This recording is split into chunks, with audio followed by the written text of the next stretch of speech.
Queria convidar você a abrir a palavra de Deus, no livro de Atos, capítulo de número 10. E se você está assistindo essa mensagem pelo nosso canal do YouTube, eu convido você a se inscrever no canal, a clicar no joinha, no sininho aí para você receber a notificação dos vídeos e compartilhar para que outras pessoas possam se inscrever no nosso canal, né? Em nome de Jesus. Atos capítulo 10. Eu queria que você ficasse com esse texto aberto aí, porque nós vamos caminhar nesse texto aí, na história de Cornélio, na visão do nosso amado irmão Pedro. Fica com o texto aberto, eu não vou ler agora. Daqui a pouco nós vamos ler passo a passo o texto, que ele é grande, e nós vamos usar quase todo o capítulo na palavra dessa noite, né?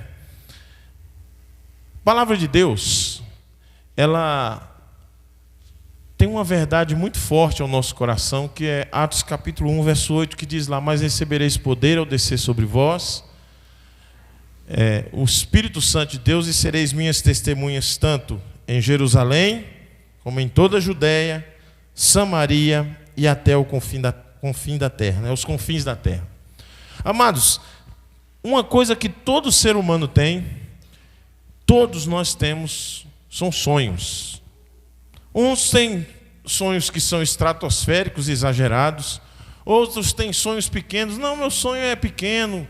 Mas todo mundo tem um sonho, todo mundo sonha com algo, né? E quando nós falamos em semear o amor, nessa última palavra, nós temos que sonhar também em ganhar pessoas para Cristo, em ganhar as pessoas para Jesus, sonhar em almejar de ver seus amigos na casa do Senhor. Mas normalmente a maioria das pessoas que sonha, a maioria de nós quando sonhamos, nós sonhamos coisas centradas no nosso eu. Poucas vezes nós sonhamos pensando no próximo. Poucas vezes nós sonhamos pensando naquela pessoa que nós amamos tanto. Sempre os nossos sonhos são centrados em nós. E quando nós falamos sobre compartilhar o Evangelho de Cristo, muitas vezes nós somos confrontados por algumas questões. E nós dizemos assim: olha, eu não compartilho o Evangelho de Cristo porque eu tenho medo de ser questionado. Eu não compartilho o Evangelho de Cristo porque eu tenho medo de ser ridicularizado, pastor. Eles vão falar que a Bíblia é um livro ultrapassado. Eu tenho medo, pastor. Eu tenho medo de pregar o Evangelho de Cristo porque eu posso ser rejeitado no meu trabalho. As pessoas podem não querer mais conversar comigo porque eu falo de Jesus. Eu não compartilho o Evangelho porque eu tenho medo de ser inconveniente. E entre outras coisas.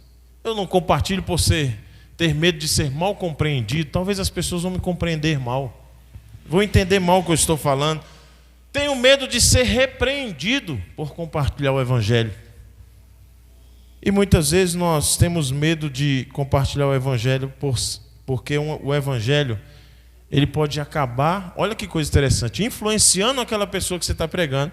E você começa a partir daquele momento a ter uma responsabilidade de discipular, e muitas vezes nós não queremos trabalho, né?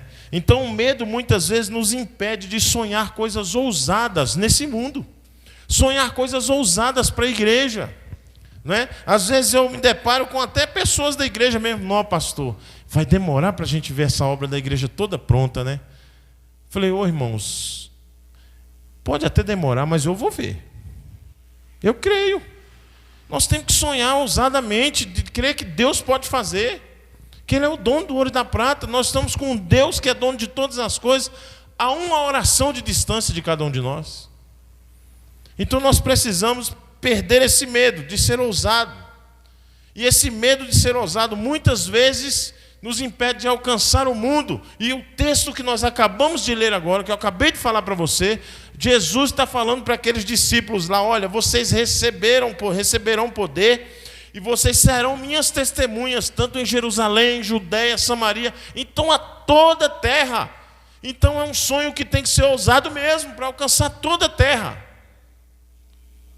Então essa convicção você tem que ter no coração, de que sonhar com grandes coisas para o Senhor não é pouco, porque Ele já deixou essa promessa aqui, de que vidas serão transformadas através da pregação do Evangelho. Agora vamos lá para o capítulo 10 de Atos, presta atenção lá. O sonho de ser alcançado. Cornélio tem esse sonho. Havia em Cesareia um homem chamado Cornélio, centurião do regimento, conhecido como italiano. Ele e toda a sua família eram religiosos. Você sabe o que é um religioso, né? Pessoas que vão na igreja, pessoas que frequentam a igreja, participam, mas apenas vivem a religião, não são compromissados mesmo, não tem aquele compromisso com a palavra de Deus. Eram religiosos e até tementes a Deus. Verso 3. Certo dia, por volta das 3 horas da tarde, ele teve uma visão, viu claramente um anjo de Deus que se aproximava dele e dizia: Cornélio. Verso 5 aí, adiantando um pouco: mande alguns homens a Jope para trazerem um certo Simão, também conhecido como Pedro. Ele tem essa visão de mandar homens até Jope. Olha, vai lá que vocês vão trazer um cidadão chamado Pedro. Para quê? Porque muitas vezes a religiosidade que vivemos, a religiosidade que muitas vezes enche o coração do ser humano, ela está igualzinho a uma música de um cantor chamado John Mayer. Ele fala assim: amigos ok, dinheiro ok, uma boa dormida ok, vida amorosa ok, guitarra ok, microfone ok, mensagem à minha espera quando eu chegar em casa, tudo ok. Mas alguma coisa está faltando. E eu não sei como consertar isso. Alguma coisa está faltando e eu não sei o que é.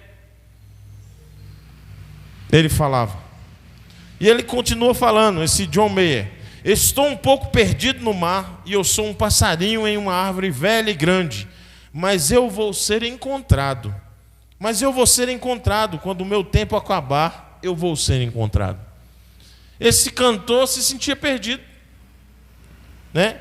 Ele estava perdido dentro dos seus próprios entendimentos, ou seja, sabia que tinha um vazio na sua alma, algo que estava precisando ser preenchido, e a gente sabe que só é preenchido por uma pessoa, que é o Senhor Jesus. E Cornélio estava como esse homem, né? Com certeza, e Deus dá essa visão: olha, vai lá, Jope, traz Simão, manda trazer Simão, que é conhecido como Pedro. Né? Então agora nós vemos a partir do verso 9, presta atenção do 9 agora, a visão, o sonho de alcançar, a visão de Pedro agora. No dia seguinte, por volta do meio-dia, Pedro subiu ao terraço para orar. Verso 10, tendo fome, queria comer, enquanto a refeição estava sendo preparada, caiu em êxtase. Verso 11, viu o céu aberto e algo semelhante a um grande lençol que descia à terra, preso pelas 4 pontas, contendo toda espécie de quadrúpedes, bem como de répteis da terra e aves do céu. Verso 13. Então uma voz lhe disse: levante-se, Pedro, mata e come. Mas Pedro respondeu: de modo nenhum, Senhor, jamais comi algo impuro ou imundo. A voz lhe falou segunda vez: não chame impuro ao que Deus purificou. Isso aconteceu 3 vezes e em seguida o lençol foi recolhido ao céu. Verso 19 agora. Enquanto Pedro ainda estava pensando na visão, o Espírito lhe disse: Simão, 3 homens estão procurando por você, portanto levante-se e desça. Não hesite em ir com eles, pois eu os enviei. Irmãos, 3 palavrinhas importantes que estão nesse versículo de número 19 e 20 aí. O Espírito falou com Pedro e falou assim: ó, levante-se, Pedro, e desça. Vai esperar esses homens. Porque esses homens, eles vieram procurá-lo. Amados, segundo a visão da igreja, nós falamos um pouco isso pela manhã aqui. Quando você se torna membro de uma igreja, você não se torna membro para desfrutar de uma comunidade, mas você se torna membro para entrar numa missão de pregar a palavra para aqueles que não são da igreja. Então a igreja é um local para equipar você e mobilizar você a pregar o evangelho. A igreja não é um local onde nós vamos receber as pessoas com amor, tudo bem, mas não só recebê-las e dizer assim: senta aqui no banco, assiste o culto. Não, equipar a pessoa e mobilizar ela. Agora você tem que trazer um amigo seu para Jesus. Agora você tem que pregar o evangelho. A menos que a igreja seja mobilizada, amados, o mundo inteiro não vai ser alcançado. Quem falava isso era John Stott. Ele dizia assim: olha, se a igreja não se mexer, se nós não sairmos da nossa zona de conforto, nós vamos continuar no mesmo lugar e a igreja não vai alcançar o mundo. o sonho de alcançar o mundo. A visita de Pedro à casa de Cornélio. Essa história é maravilhosa, amados. A partir do verso 34, olha lá. Agora percebo verdadeiramente que Deus não trata as pessoas com parcialidade. 36. Pula lá para o 36 agora. Vocês conhecem a mensagem enviada por Deus ao povo de Israel, que fala das boas novas de paz, por meio de Jesus Cristo, Senhor de toda a terra e Senhor de todos. Verso 43 agora. Todo que nele crê recebe o perdão dos pecados. 44. Enquanto Pedro ainda estava falando essas palavras, o Espírito Santo desceu sobre todos os que ouviam a mensagem. Os judeus convertidos que vieram com Pedro ficaram admirados de que o dom do Espírito Santo foi derramado até sobre os gentios. Eles ficaram admirados. Amados, Pedro recebeu uma missão de Deus. Uma missão de comunicar o Evangelho, de comunicar a vida de Jesus de uma forma prática, viva. Deus nos deixou a missão para a igreja de comunicar o Evangelho de maneira contemporânea. Pastor, como é que eu faço isso hoje? Pede a Deus em oração que Ele vai te dar sabedoria. De uma maneira criativa, nós podemos pregar o Evangelho de várias formas, de uma maneira criativa, de uma maneira que vai atrair o coração daquele perdido. O Espírito Santo que faz a obra, mas você pode ser criativo na mensagem, de uma maneira acolhedora. O Evangelho é o Evangelho que corta como espada, que tira todo o carnegão do pecado, mas ele é acolhedor de dizer assim: olha, Jesus te ama. E é um Evangelho que precisa ser transformador. Nós não podemos pregar um Evangelho que não mude as pessoas. A comunicação do Evangelho precisa ser uma comunicação que transforme o próximo. Não adianta pregar um Evangelho onde as pessoas vão ouvir e vão falar assim: nossa, que mensagem linda, gostei de ouvir essa mensagem, domingo que vem eu vou voltar porque eu quero ouvir de novo uma mensagem assim. Ela agrada o meu coração, ela enche o meu coração de alegria, massageia o meu ego. Não é isso o Evangelho, irmãos. O Evangelho é aquele que nos confronta do pecado, mas é o Evangelho que comunica uma mensagem transformadora e acolhedora aos perdidos. Essa foi a missão dada. Agora, pensando nos nossos dias de hoje, se a pregação da palavra é algo que precisa todos os dias ser anunciado por mim e por você, com relevância, com integridade, como nós podemos fazer isso? Como nós podemos pregar um Evangelho hoje verdadeiro, com tamanha demanda de pessoas, de mensagens de vários tipos, né? Mensagens que muitas vezes estão indo contra a verdade das Sagradas Escrituras, e mensagens que agradam o coração, que massageiam o ego. Quando eu escrevi minha monografia sobre pregação, o tema da monografia era pregação, o papel fundamental da pregação na igreja. E no primeiro capítulo da minha monografia eu falei sobre o texto de 2 Timóteo 4. Quando Paulo fala com Timóteo lá: prega a palavra, insta, quer seja oportuno, quer não, corrige, repreende, exorta. E eu fiz uma exegese do texto, no texto original, e trabalhei lá. E a partir do 2º capítulo eu comecei a falar sobre os tipos de pregação que nós temos hoje. E eu falei sobre a pregação pluralista. É aquela que cada um vê sua verdade. Aquela pregação onde todo mundo, o que é verdade para você, para mim não é. É aquela ideia de que eu interpreto a Bíblia do jeito que eu acho certo. Está errado isso, irmãos. A Bíblia só tem uma verdade. Aquele outro tipo de pregação, e aquela que se encaixa aqui com o que eu estou dizendo, muitas vezes é a pregação consumista. Hoje eu quero ir na igreja, eu queria uma palavra que massageasse o meu ego. Está na prateleira lá: pregação sobre fé, pregação para te alegrar, pregação para elevar o seu eu, pregação para te trazer só vitórias. Mas a pregação verdadeira do Evangelho é aquela que só apresenta a cruz de Cristo. Não é aquela que mostra o seu eu vai ser elevado, você merece ser feliz, você vai ser bom. Não, irmãos, apresenta a cruz. E por meio da cruz de Cristo, o sacrifício de Jesus, aí sim, nós nos tornamos pessoas boas, por meio dele. Então a comunicação do Evangelho precisa ser hoje de maneira inteligente, de maneira, amados, que vá trazer um crescimento consistente no coração das pessoas. Porque as pessoas hoje são tão volúveis quando frequentam igrejas. Desanimam com facilidade. Sabe por quê? Falta firmeza na palavra.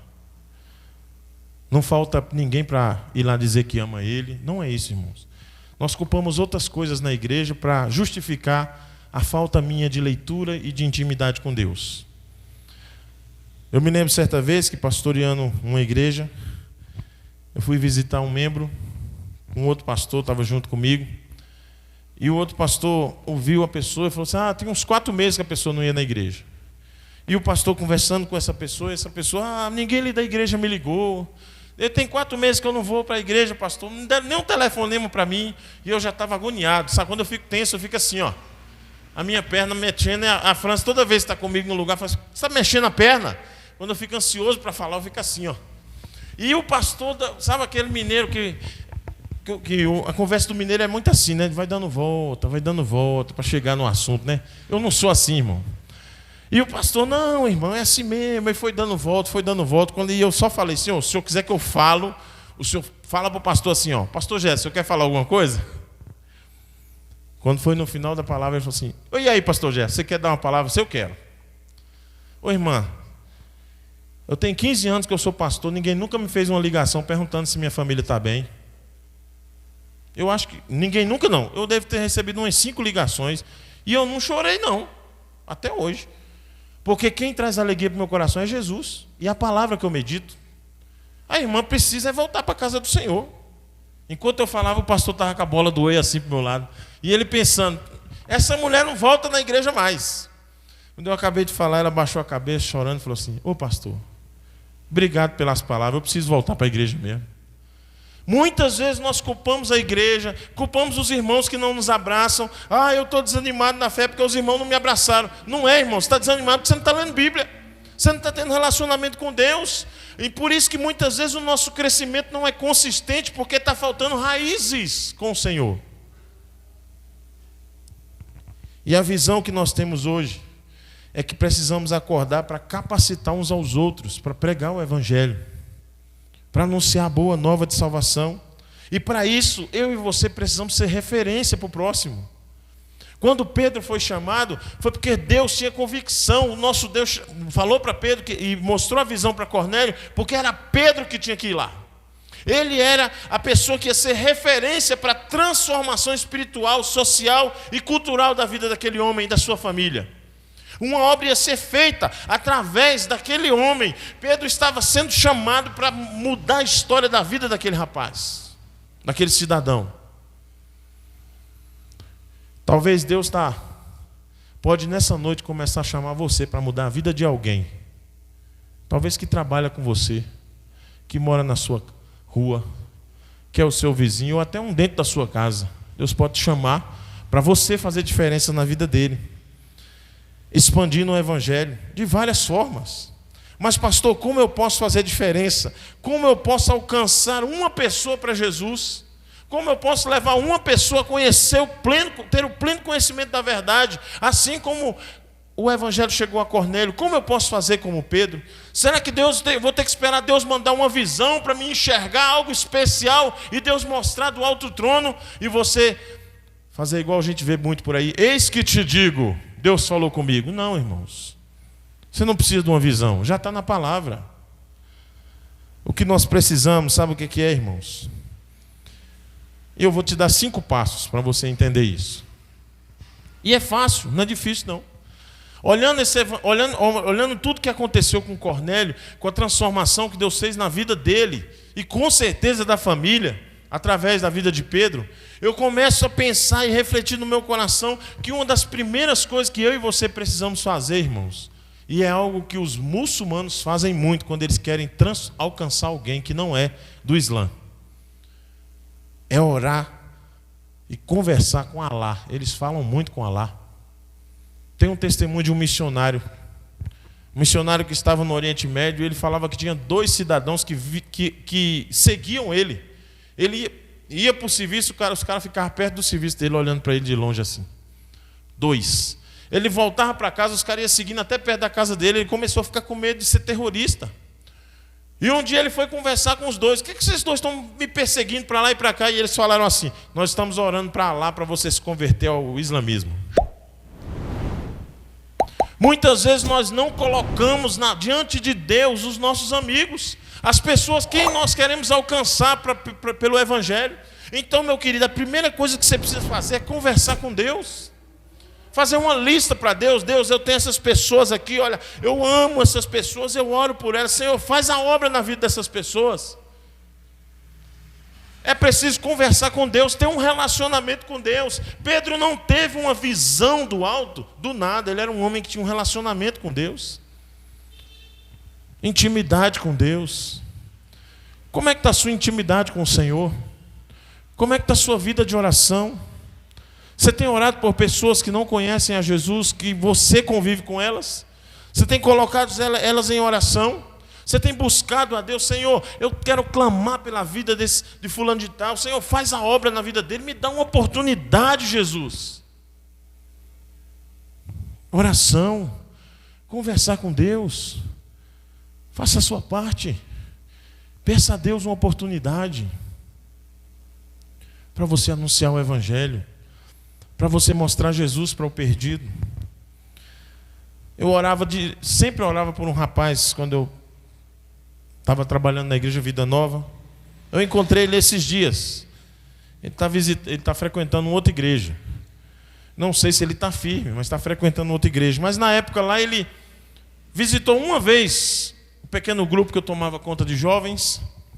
E ele não foi mais, mas eu coloquei ele na minha lista de oração. Senhor, me dá uma oportunidade. Senhor, faz a obra na vida desse rapaz. Eu não vou citar o nome dele aqui, né, mas faz uma obra na vida dele, toca no coração dele. E um dia eu estava em casa dormindo, já era tarde da noite, era mais de 1h da manhã. Toco o telefone, quando eu olhei para o número era ele. Eu até pensei, vou deixar para atender amanhã cedo. Mas na hora eu olhei, não vou atender, atendi. Ele falou, pastor, eu não sei onde o senhor está, pastor. Eu falei, eu estou dormindo, estava na cama. Agora eu sentei aqui para te atender. Ô pastor, eu precisava da sua ajuda agora.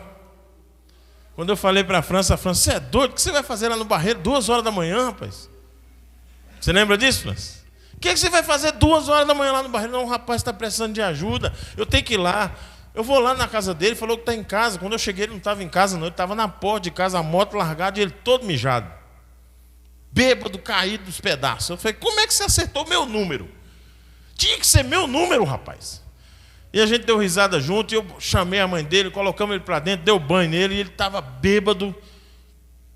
E eu falei, rapaz, Jesus quer mudar a tua história. É hoje. Eu orei muito a Deus por um momento, não precisava ser esse, né? Mas Deus aprove esse momento para dizer para você que Ele pode mudar a tua história. Irmãos, você pode conversar com Deus e falar, Deus, me dá uma oportunidade, me dá uma chance para que eu possa levar Jesus. Porque muitas vezes aquela chance pode ser a última daquela pessoa e você não pode perder a oportunidade. Eu já falei para vocês aqui da história do Dr. Batla, lá de Canhotinho, Pernambuco, quando ele teve a única oportunidade de falar do amor de Deus para o padre da cidade, o padre que tentou matar ele 2 vezes. Ele fez uma cirurgia no padre, né? E o padre proibiu ele até de passar na calçada da casa dele. E quando ele foi fazer o pagamento, ele falou para o padre, não, o senhor não precisa pagar nada, só me libera passar na calçada da sua casa. E aquele padre, não continua a história, ele é transformado pelo Evangelho. Por causa de um segundo passo. O primeiro passo é conversar com Deus.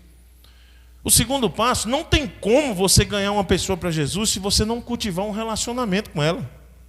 É impossível. Há uma pesquisa feita pelo Instituto Haggai que 5% é por meio de panfletos, 3, 4, 5% também é televisão, mídia, mas quase 50% da eficácia da pregação do Evangelho é por meio de relacionamentos. É se relacionando. A pessoa que vem na igreja, ela não vem por causa do pastor, ela vem porque você trouxe. Ela olha para você. Ela olha para um exemplo seu, para quem você é. Então você precisa cultivar relacionamentos. Quando eu pastoreava a igreja de Boa Esperança, um rapaz entendeu isso de convidar amigos para Jesus. E o Paulo Júnior, menino muito querido, convidou uns colegas para ir na igreja, mas olha como as pessoas imitam você. Os colegas vieram com ele para o culto, e no meio do culto ele tinha uma mania que na hora que o pastor começava a pregar, ele levantava para ir no banheiro. E eu estava pregando no dia, quando ele levantou a fila atrás. Todos os meninos que ele convidou foram embora com ele para o banheiro. E os meninos começaram a vir no domingo, mas na hora da mensagem, o que é que você imagina que acontecia? Ele levantava e ia para o banheiro, os meninos atrás. Aí eu chamei ele para conversar. Rapaz, você está... Estou gostando, você está fazendo discípulos. Ô pastor, que bênção, né? Não, está quase bênção. O problema é que se na hora que os caras têm que ouvir a mensagem, você está indo para o banheiro e eles estão indo tudo atrás de você. É mesmo, porque imita, irmãos. Eles estão olhando para você, não é para o pastor. Porque eles convivem com você todos os dias. É você que tem que cultivar o relacionamento de amor, de graça, de ligar, de se preocupar com o próximo. A transformação de uma vida vem através do seu investimento, do meu investimento. Tudo bem que Deus chamou a Pedro, mas Pedro teve a obediência de ir fazer a vontade do Senhor. E muitas vezes Deus chama eu e você para cultivar um relacionamento com alguém. E você pode cultivar de várias formas. É tomando um café, orando por ele, encontrando uma vez por semana. Olha, eu queria falar do amor de Deus por você. Eu queria compartilhar as bênçãos que Deus tem derramado na minha vida. Eu estou entrando já no terceiro ponto, que é compartilhar a história. Fala tudo o que Deus está falando em você. Não preocupa de dizer assim, olha, vamos lá para o pastor pregar para você. Não, olha, eu quero falar do que Deus tem feito na minha vida. Isso vai mudar a história de alguém. E aí sim nós vamos ter sonhos de alcançar o mundo. Se nós entendermos o chamado que Deus tem para cada um de nós. Mas é preciso cultivar relacionamentos. E é preciso, terceiro, compartilhar a história. Falar do que Deus fez na sua vida. Dos testemunhos, das bênçãos que Deus tem feito em você. Do que Ele tem feito na sua casa. Das bênçãos recebidas, dos milagres que acontecem. Mas é preciso você tomar a decisão de fazer. Talvez o sonho que você teve até hoje foi particular, pensando só em você. Eu queria desafiar você a sonhar em ver seus amigos na casa de Deus. Sonhar em olhar para as pessoas que estão ao seu redor e falar, ô Jesus, já pensou essa turma todinha comigo lá na igreja adorando? Senhor, já pensou esse irmão aqui?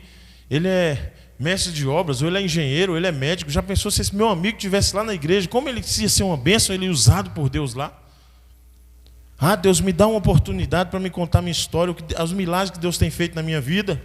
Me dá uma oportunidade. Conte a sua história. Quando eu estava lá no Flávio Marques, dirigindo um grupo pequeno com algumas pessoas, 90% não era crente.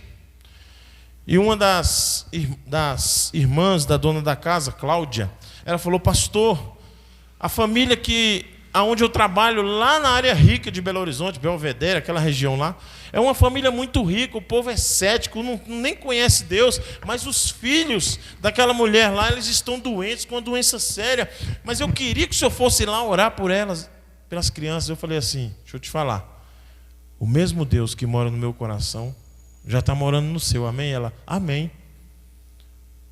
Então você pode orar por elas. E conta o que Deus está fazendo na tua vida para ela. Conta o milagre que Deus está fazendo de ver seu marido largando a bebida. E em vez dele se preocupar em gastar dinheiro com outras coisas, ele está comprando cadeiras para fazer reunião na casa dele. Conta para ela os milagres que Deus está fazendo na tua vida. E ela contou os milagres para a patroa dela um dia falou assim, eu queria e eu ainda desejo um dia ter essa alegria que você tem. Só Jesus que traz essa alegria, e o mundo está sedento disso, e nós precisamos arregaçar as mangas para mostrar a cruz de Cristo para essas pessoas, irmãos. Então compartilhe o que Deus tem feito na sua vida.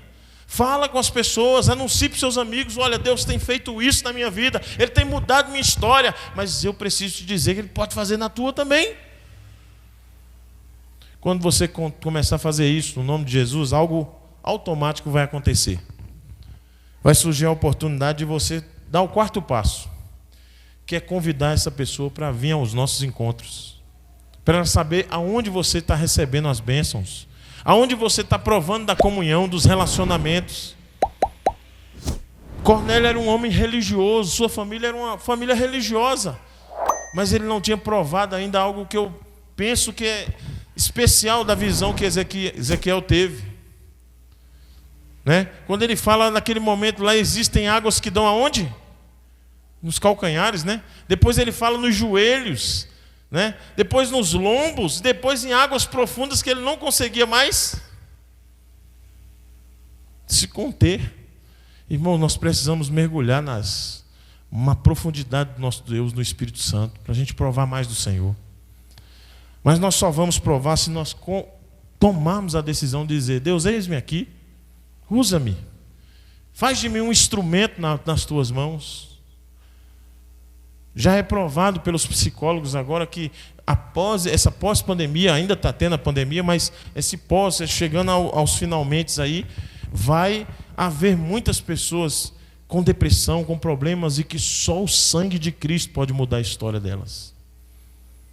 Eu não sei se você lembra de uma live que eu fiz com uma psicóloga, Gisele, e ela postou esses dias algo precioso, falando justamente disso. Olha, só Jesus para restaurar muitas vidas que estão totalmente destruídas por causa do medo da pandemia e de tantas coisas desse vírus aí. Só Jesus. Então eu e você precisamos orar por essas pessoas, cultivar relacionamentos, contar nossa história, convidar essas pessoas. Pastor, eu convidei, ela foi, e agora? Agora é a parte principal, irmãos. Sabe qual é? Confiar em Deus, que é Ele que faz a obra, não sou eu. Eu falei certa vez com um pastor, a gente batendo um papo, ele falou assim: as pessoas gostam de, quando você traz um pregador famoso, lota de gente na igreja, e elas vão, e elas ouvem a mensagem, e muitas são impactadas. Mas eu quero te falar que é o mesmo Espírito Santo que está no dia que você prega também, se você tiver com uma vida consagrada ao Senhor. Caio Fábio, na época que ele estava na igreja presbiteriana firme, caminhando com o Senhor, um dia procurou seu pai e falou: pai, por que minha igreja não enche de gente? Eu vejo a igreja tal enchendo, a outra igreja tal enchendo, só a nossa que não enche. E o pai dele pegou ele pelo braço, levou ele lá na varanda. Era a época dessa soltura de papagaios, né? Pipa, papagaio, não sei como é que vocês chamam aqui. E ele falou: dá uma olhada para o céu. E ele viu vários papagaios. Ele falou assim: o que é que tem? Todos têm a mesma coisa. Ele: uai, o vento. Ele: pois é. Todas as igrejas, uma coisa, todas têm: o Espírito Santo, o agir de Deus. Agora Deus age do jeito que Ele quer. Em muitos lugares Deus vai fazer, sabe? Igual eu vejo muitos pastores, eles preparam a igreja fica pronta, aí Deus fala: está na hora de você ir para outro lugar. Mas Deus, eu arranquei tudo aqui nesse lugar, foi difícil, agora que chegou a hora de provar, entre aspas, o bom da festa, se eu vou para outro lugar, meu chamado para você é esse. Irmãos, nós precisamos aprender a confiar no Senhor da obra. Se você está plantando a semente, creia que uma hora ela vai germinar, ela vai brotar, assim como brotou na vida de Cornélio. Cornélio foi transformado pelo Espírito Santo de Deus. Deus fez uma obra poderosa na vida dele, através de um homem chamado Pedro. E a minha pergunta: será que você está disposto a ser esse homem como Pedro? Ou talvez falar como está lá no primeiro capítulo de João: houve um homem enviado por Deus cujo nome era João. E talvez você colocar o seu nome no lugar: houve um homem, houve uma mulher enviada por Deus, um adolescente enviado por Deus, cujo nome... Aí você coloca o seu nome. Será que você está disposto a ser um instrumento de Deus na vida dessa cidade, desse bairro? A fazer desse lugar aqui um local onde você possa alcançar mais um para Cristo? Mas você tem que tomar a decisão de primeiro colocar essa pessoa na sua lista de oração.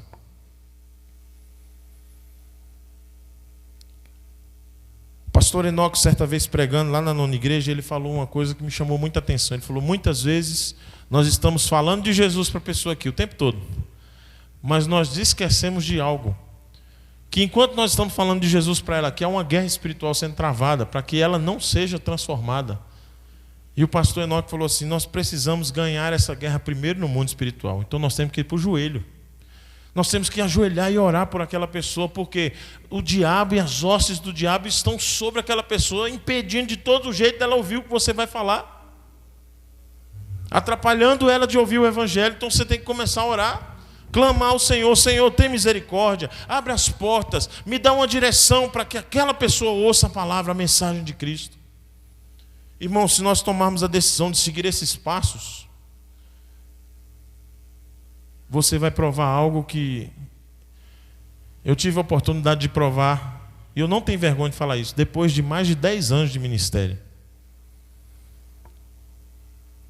Quando eu falei isso a primeira vez, uma pessoa falou assim: mas peraí, uma pessoa se converteu através de sua pregação depois de 10 anos de ministério? Eu falei: não é através da pregação, através do discipulado pessoal.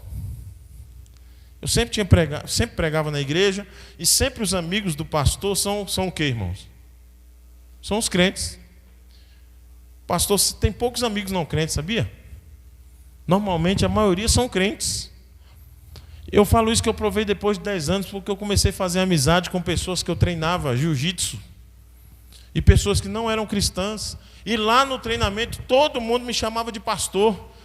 Um dia um grandalhão que toda vez treinava comigo falou assim: vem cá, os caras te chamam de pastor, você é pastor mesmo? Eu falei: eu sou. Eu falei: mas você tem cara de tudo, menos de pastor.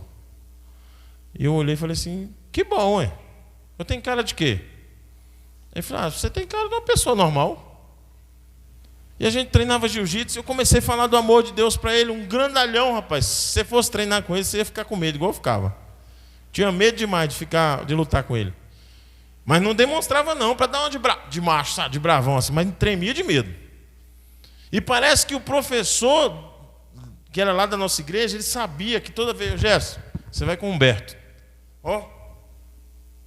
150 quilos, treinar comigo. Eu não estava como eu estou hoje, né, com a bola aqui na frente, estava com meus 90, ou tremia de medo toda vez, mas treinava com ele. E ele falava assim: rapaz, eu queria saber onde é que é sua igreja. Aí o professor falou: não, a igreja presbiteriana, senhor. Ah, é aquela igreja de uma cor esquisita que pintaram, né? Roxa lá. É lá mesmo. Eu vou fazer uma visita lá, pastor. E esse rapaz começou a frequentar a igreja, eu comecei a falar o amor de Deus para ele. No dia que esse rapaz foi batizado, ele não foi batizado na presbiteriana, porque ele foi para a igreja da mãe dele. Eu chorei porque ele falou assim: eu batizei, pastor, mas a pessoa que me conduziu ao evangelho foi o Jefferson. Irmãos, que alegria foi no meu coração ouvir aquilo. Não é para minha glória não, irmãos, mas sabe o prazer de você saber que levou uma pessoa, o evangelho é uma pessoa, e aquela pessoa foi transformada pelo Espírito Santo, não por você, pelo Espírito Santo, mas você foi um instrumento de Deus. Irmão, eu queria desafiar você a provar isso. Talvez você está há tantos anos nessa igreja e nunca provou isso, de ver uma pessoa sendo transformada pelo evangelho, mas de você saber falar assim: eu que plantei, Deus foi que me usou, mas eu ajudei a levar a semente para aquela vida ali. Eu vou falar para você, não tem coisa mais sublime. Eu chorei demais no dia que ele batizou. E ele me chamou lá na frente: vem cá, Gerson, vem cá, eu vou chamar o pastor Gerson para ficar aqui do meu lado, eu quero batizar com ele do meu lado, porque a gente treina jiu-jitsu todo dia, sabe? Toda vez que a gente treina, a gente conversa muito, e eu vim para a igreja por causa dele. Eu sabia que no meu coração não fui eu, irmão, foi o Espírito Santo que fez a obra. Mas eu saí com o coração tão alegre naquele dia. E eu falei: Senhor, me dá muitos amigos não crentes, pessoas que não têm Jesus, para mim poder falar do amor de Deus para elas. Às vezes o nosso convívio é só na igreja, só pessoas da igreja, só pessoas da igreja. E tem muita gente não crente aí, sedenta da palavra, que precisa ouvir de você a sua história, do que Deus fez na sua vida.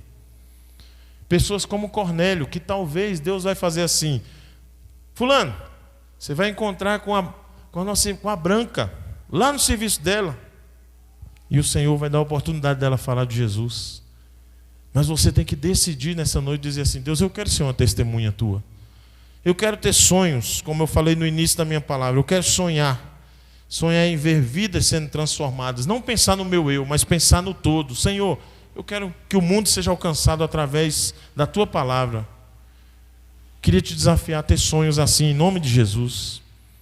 Aí sim nós vamos semear o amor, porque o amor, é meio esquisito isso, mas é a verdade. O amor, não há amor maior do que apresentar a cruz de Cristo para as pessoas. de dizer para ela assim: olha, ele morreu por você.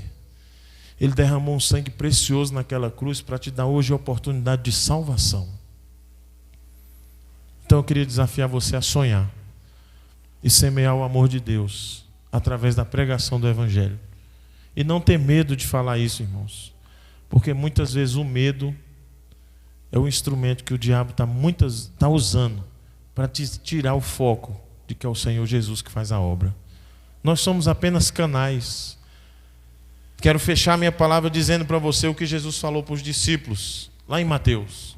Quando ele olha para os discípulos estão tensos, estão preocupados, e o Senhor olha para eles e fala assim: não se preocupem, vou usar minhas palavras, não se preocupem com o que vocês vão pregar diante de reis, de governantes, de mestres. Não fique preocupado, trazendo para os nossos dias, não se estresse. Sabe por quê? Porque o Espírito Santo vai colocar na sua boca o que você tem que falar. Apenas confie. E é isso que eu quero te dizer nessa noite.